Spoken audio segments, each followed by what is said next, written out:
प्रिया kitchen में चाय बना रही होती है और सुमन ड्राइंग रूम में बैठकर मजे से टीवी देख रही होती है। तभी दरवाजे की घंटी बजती है। प्रिया, जरा देखना तो कौन आया है। देखती हूँ मम्मी जी। प्रिया दरवाजा खोलती है तो सामने पड़ोस वाली विमला आंटी खड़ी होती है। नमस्ते आंटी जी, कैसी हैं आप?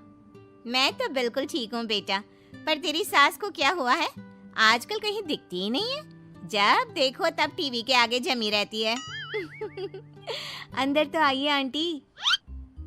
अरे ओ दीपक की अम्मा, कहाँ हो? अरे बिमला, आओ आओ, क्या बात है, बड़े दिन बाद याद आई तुम्हें मेरी। मैं तो हमेशा ही तुम्हें याद करती हूँ, पर तुम ही गायब रहती हो और आजकल तो बाहर भी नहीं आती जाती।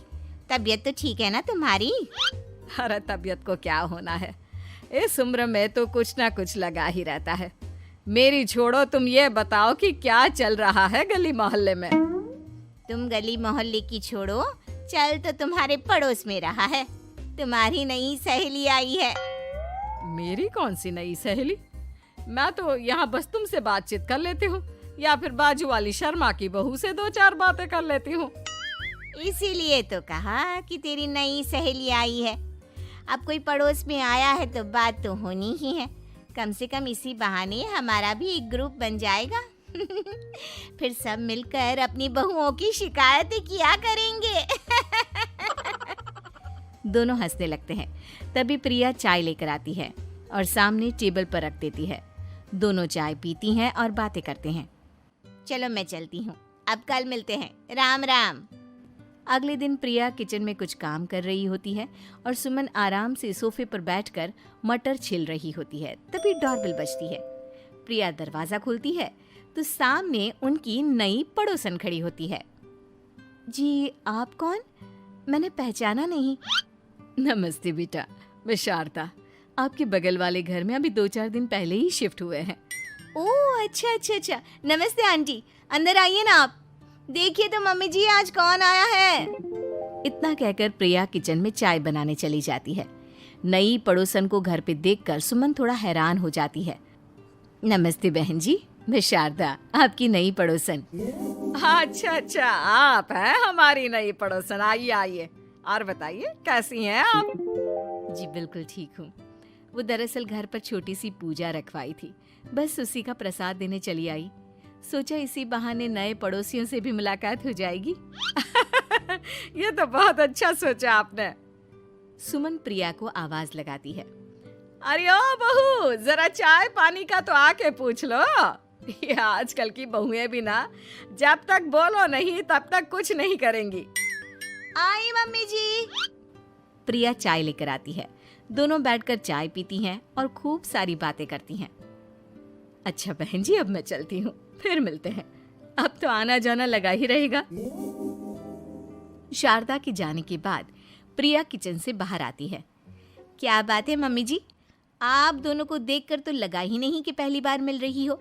आप दोनों तो बिल्कुल बिछड़ी हुई सहेलियों की तरह बातें कर रही थी।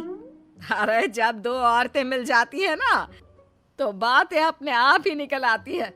अब तू अपने काम पर ध्यान दे, बातों पे नहीं। ऐसे ही कुछ दिन बीत जाते हैं। अब सुमन और शारदा अच्छी सहेलियां बन गई होती हैं। दोनों एक साथ मंदिर जाती, मार्केट जाती और कभी कभी तो विमला भी इनके साथ मिलकर खूब हंसी ठिठोली करती। एक शाम तीनों बैठकर सुमन के घर पर चाय पी रही होती हैं कि तभी बहुत तेज बारिश शुरू हो जाती है। सुमन जोर से प्रिया को आवाज लगाती है। प्रिया, ओ प्रिया, देख कितनी तेज बारिश हो रही है। जाके छत से सारे कपड़े ले आ, नहीं तो सब भीग जाएंगे। सुमन 2 बार आवाज लगाती है लेकिन प्रिया का कोई जवाब नहीं आता। शायद प्रिया कुछ काम कर रही है, इसीलिए कुछ जवाब नहीं दे रही। अरे काहे का काम, आराम फरमा रही होगी महारानी। तभी प्रिया बीमार हालत में अपने कमरे से बाहर निकलती है। हाँ मम्मी जी, क्या हुआ? मेरी तबीयत थोड़ी ठीक नहीं है ना, इसलिए आग लग गई। अरे सारे कपड़े भीग गए और तुझे सोने से फुर्सत नहीं है। सबके सामने सुमन के मुंह से ऐसी बातें सुनकर प्रिया उदास हो जाती है और छत से कपड़े उतारने चली जाती है। सुमन, ये क्या बात हुई? प्रिया ने बताया ना कि उसकी तबीयत ठीक नहीं। इसलिए उसकी आंख लग गई। तुम भी ना खामखा उसे सबके सामने सुना दिया। अरे आप नहीं जानती शारदा जी, कुछ बहुएं ना बहुत आलसी होती है, घर का एक काम नहीं करना चाहती। ऐसा नहीं है सुमन, तुम्हारी बहू तो बहुत प्यारी है, तुम्हारी सारी बात भी तो मानती है। हाँ सुमन, तुम प्रिया के बारे में ऐसा क्यों सोचती हो? मेरी भी दो बहुएं हैं, लेकिन मैं उन्हें अपनी बेटियों की तरह रखती हूँ। आखिर वो भी तो किसी की बेटियां ही है ना। और अगर तुम ऐसा ही व्यवहार करोगी तो एक दिन प्रिया भी तुम्हारे साथ ऐसा ही बर्ताव करेगी। शारदा और विमला की बातें सुनकर सुमन की तो बोलती बंद हो जाती है। वहीं प्रिया भी बाहर से सारी बातें सुन रही होती है। अरे मैं कोई उसकी दुश्मन थोड़ी ना हूँ, मैं भी उसकी माँ हूँ, लेकिन कभी कभी सास बनना पड़ता है, नहीं तो बहुएं हाथ से निकल जाती है। देखो सुमन, ये सब सोच का फर्क है। अगर तुम ये सोचोगी तो कभी प्रिया को अपनी बेटी नहीं बना पाओगी। इतना कहकर शारदा और विमला वहां से चली जाती हैं और सुमन अकेले बैठकर उनकी बातें सोचने लगती है। अगले दिन प्रिया और दीपक अपने कमरे में बैठकर बात कर रहे होते हैं और सुमन उनके कमरे के बाहर कुछ काम कर रही होती है और उन दोनों की बातें सुन लेती है। दीपक, तुम्हें पता है हमारे पड़ोस में जो शारदा आंटी है ना, बहुत अच्छी हैं।